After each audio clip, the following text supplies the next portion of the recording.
Bargarh BJP सांसद प्रदीप पुरोहित को सांघातिक अभियोग।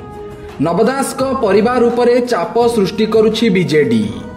सीबीआई तदंत पाई नवंक परिवार राज्य सरकार को लिखित भावे जणाइले बीजेडी रो दुईटी बड़ मुंड ए भितरे फसिजिबे, सेमाने जेल को जिबे। सेथिपाई दीपाली को उपरे बीजेडी चाप बढ़िछि। सीबीआई तदंत पाई लिखित भावे राज्य सरकार को देबा लागि मना करिछि बीजेडी।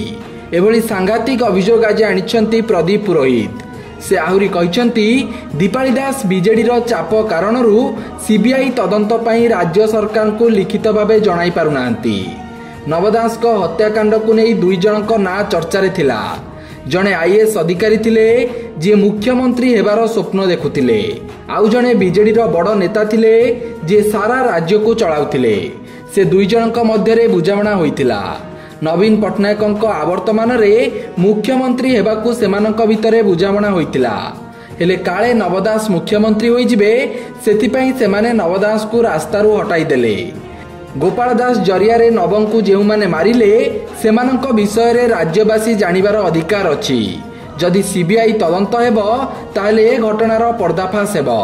बीजेपी सरकार चाहुछि नवदास को हत्याकांडर पुंखानुपुंख तदंत हेउ। सेथिपाई क्राइमब्रांच दीपाली और विशाल को नोटिस देइछि।